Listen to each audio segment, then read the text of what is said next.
5 things that the Crew 2 does better than GTA 5. Now, I've been playing GTA 5 for years now. I've recently started playing the Crew 2 a lot more, and I've noticed there's a bunch of stuff in this game that they do a lot better than GTA 5. Now, I don't mean having real cars. I don't mean having better graphics. I don't mean having the entire map of America in the game. I'm talking about minor things that GTA 5 really should just have by now, but it doesn't. And that's what makes the Crew 2 better, especially if you're a car lover. So I hope you guys enjoyed this video. If you do want to see a video on 5 things that GTA 5 does better than the Crew 2, be sure to drop a like and subscribe if you are new to the channel and you want to see more content just like this. Anyways, I hope you enjoyed the video, and let's get into it.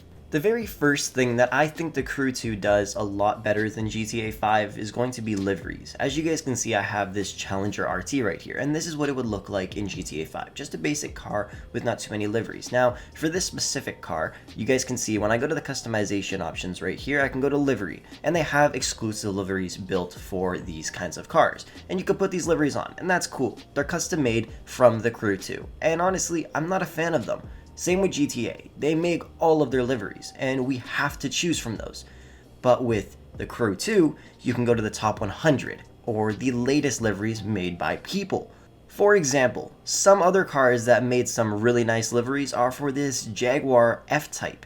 It's Lightning McQueen. Somebody made this livery. That's pretty awesome. Some other ones, you could see my Lamborghini Huracan right here has a Versace livery, which I think looks really nice. If we keep going over to the right over here, you could see my Lamborghini Aventador has a Versace livery as well. You could see this car, the Mazda RX-7, has the livery from Fast and Furious. My Skyline GTR is the Skyline GTR from Fast and Furious.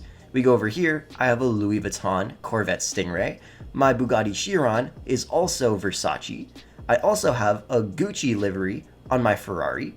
I have a pure carbon fiber body livery on my Koenigsegg Agera R, and then I have pure chrome gold on my McLaren P1. You can see on this off-roading Jeep, I have the off-white livery. Now I have to admit, these are all extremely cool, and the reason why I say GTA 5 needs to step it up with their livery game is because it makes it so much more fun that you can actually get your own cars, you can click them, and then you can go to the customization options, and you can select liveries made by other players to put on your vehicles, because in the end game, people can make some really cool liveries, especially if they are on PC, they can make some really, really cool ones. For instance, going into the top 100, you guys can see I got this really cool livery that I could put on this Lamborghini Aventador. This is custom made by somebody. Somebody named Pass on this one. It has 4,994 downloads, which is awesome.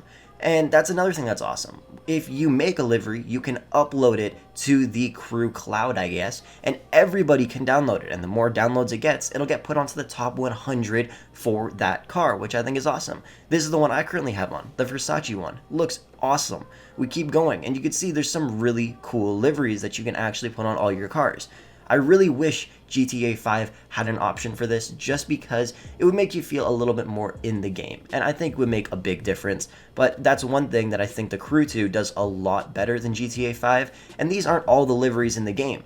People make custom liveries for every single vehicle in this game, no matter what. You can see over here, some of them aren't the best. Like this one, for instance. It just says Supreme on the side. I mean, it's not that crazy, but hey, it's still a pretty cool livery, and just the fact that it's custom makes it a little better. Next up is NOS in races. No, I don't mean rocket boosts like on the Scramjet and the Vigilante. I mean nitrous oxide. Having NOS in races is practically in every game that has racing in it. Forza, Need for Speed, Midnight Club, Saints Row, and many, many more. It's almost a necessity in any good racing game. It allows you to have a little bit of a better chance of winning, and if you crash, you can have a much better acceleration, so then you have a better chance at winning the race in the end. In GTA 5, there are some cars that have NOS, and those cars are arena war vehicles, so they can all be equipped with NOS, and I love that feature. That's why I love the Future Shock Imperator in GTA 5, because it has NOS. But in races, you don't have that. You do have little speed boosts that you can drive over, which is obviously a great feature, but they're not in every single race. Having a little NOS thing that could just recharge on your minimap, because we know you can have a special ability that does recharge. It does it with the Oppressor Mark II. It does it in story mode with Franklin, Trevor, and Michael's abilities. Having NOS would just make it a little better because every racing game has it. And GTA 5 is becoming a racing game more and more every single day because a lot of people buy cars and they go and do races. It will never be an actual racing game though, but I think in the hundreds of races they have in GTA 5, there should be an option to actually have NOS. Just like in F1 races, you actually have NOS, which is awesome.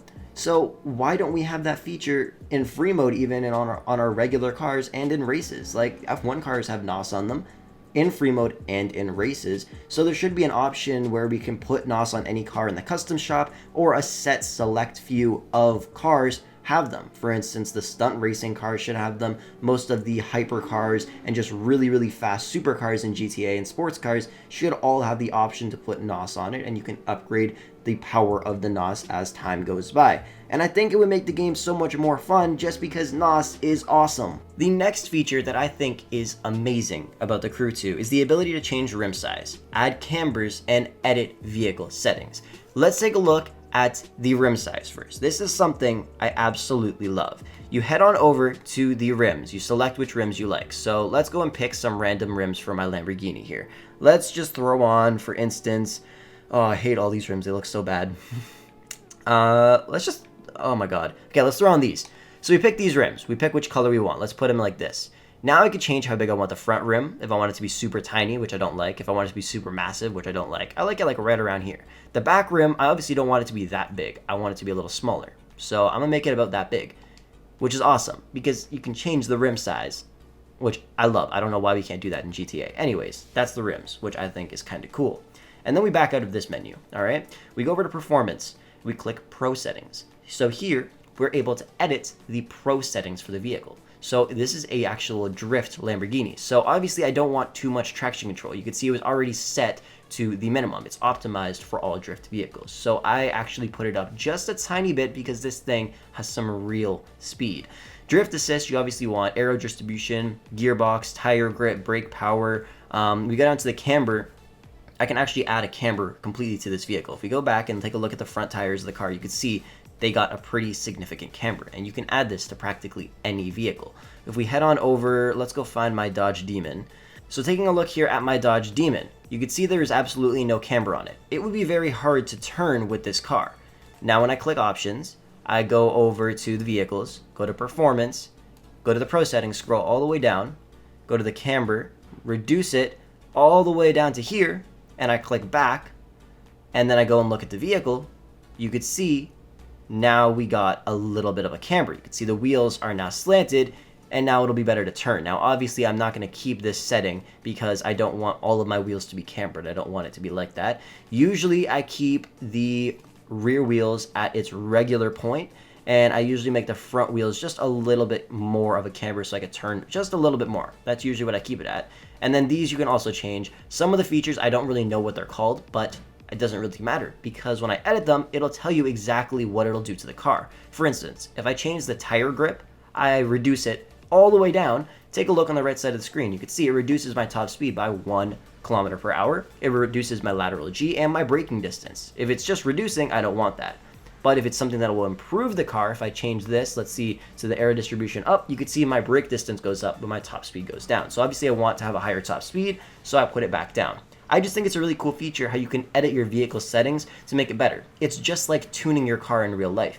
These are the factory settings for the car, but you want to tune them so you guys can get more power and just better performance in general from your vehicles. And I think it's a really cool feature. I'm actually going to change this video to 4 things because the 5th thing, honestly, it was more for racing games, so I decided to just take it out. So this is going to be the final thing that I think the Crew does just a little bit better than GTA 5. Anyways, the thing that they do better is the showcase of real stats. In GTA 5, it shows you the stats of your vehicles, but it shows them in 4 bars. It reminds me of Mario Kart. Even Mario Kart is a little more detailed than GTA 5 in terms of showing the stats of your cars, which is kind of stupid, in my opinion.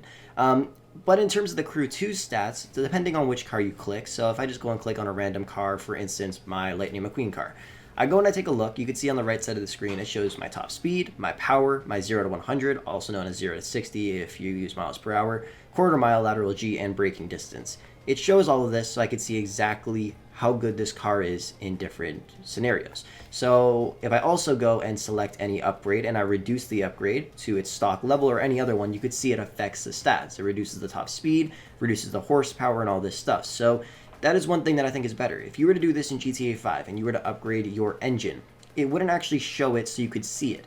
It shows just the white bar getting longer. It doesn't actually show it turning green, showing exactly how much more power you're getting in your engine or anything like that, which I think is kind of annoying because we can't really see exactly what these upgrades are doing to the car. And in order to figure out the 0 to 100 time, the quarter mile time, and stuff like that, we actually have to go and do a drag race, and it's always different for other people because of user error. So this tells you the exact time that this car will do in a quarter mile and how long it takes exactly to reach 100 kilometers per hour.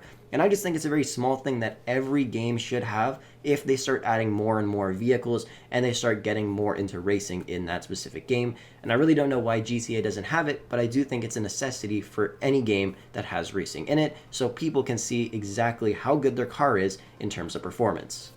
Anyways, guys, that's pretty much going to wrap up this video. If you guys do want to see a video on 5 things that GTA 5 does better than The Crew 2, be sure to drop a like and subscribe if you are new to the channel. Thank you so much for watching. I hope you enjoyed, and I will catch you guys in the next one.